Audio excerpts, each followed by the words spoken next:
Hey everyone, welcome to another episode of Rinks Roundup. Rinks Around the League, of course, is brought to you by the Second String Leather Company, Ross Flats Vintage Apparel, and Arcadia Brewing Company here in Edmonton. Alright, the NHL has been back in action for a couple of weeks now, and we're getting a glimpse into what it looks like without fans. There's also updates to rinks under construction, so without further ado, let's go.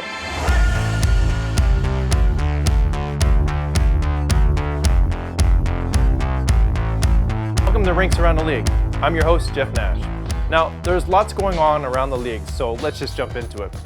Let's start with the NHL return to play. The NHL resumed a condensed schedule in mid-January with 4 divisions, most notably an all-Canadian division to avoid cross-border travel during the pandemic. Now, fans this past summer saw what a setup would look like with no fans, but this was obviously a special situation with all the teams playing under one bubble. Right now you can see how a lot of facilities have adopted some of the things the NHL introduced this past summer. And if you look at what teams have been doing, they've been taking kind of a minimalistic approach to the setup seen in Edmonton and Toronto.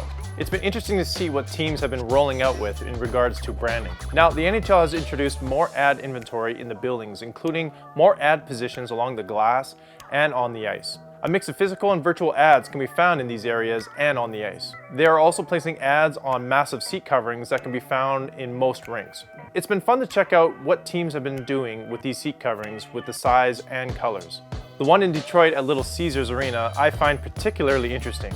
Now for some background, back when Little Caesars opened in 2017, it had red seats. Now it was a lot of red, but I liked it because it went against the league trend of having all black seats.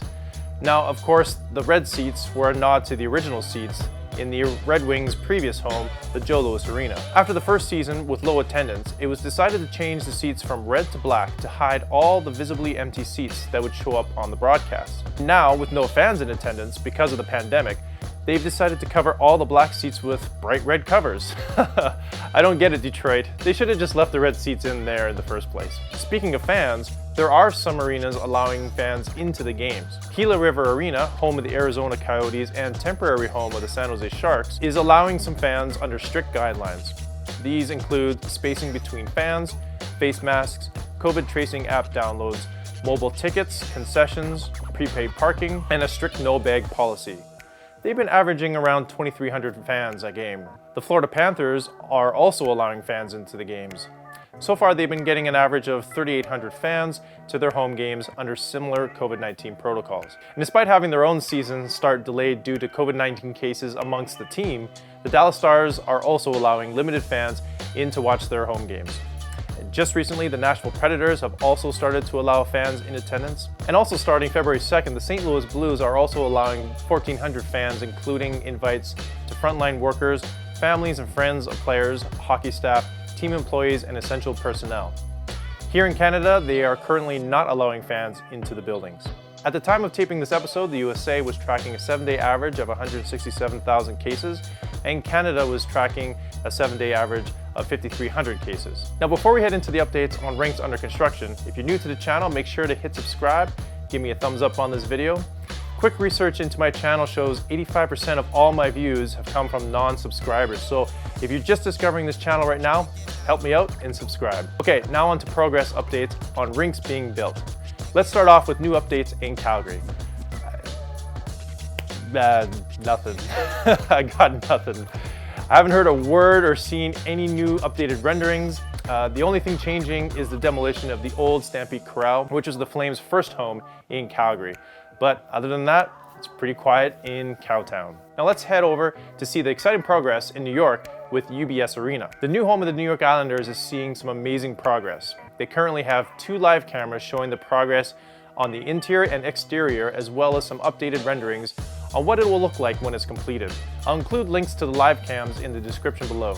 One observation, just based purely on videos and photos that I've seen, it appears that the proximity of the seats to the ice surface seems really good.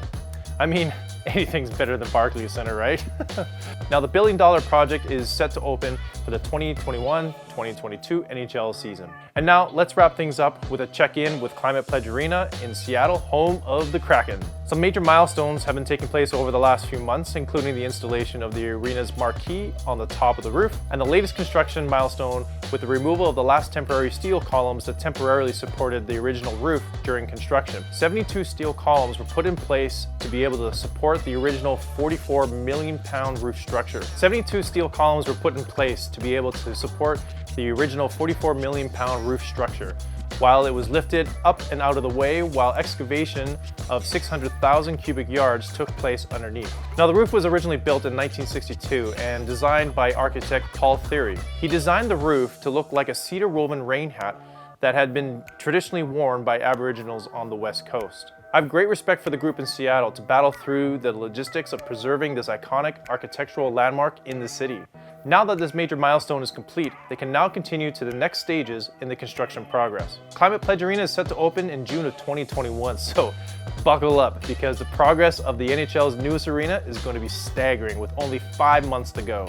All right, that does it for another episode of Rinks Roundup.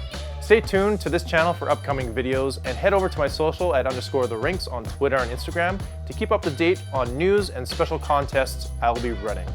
Thanks for watching.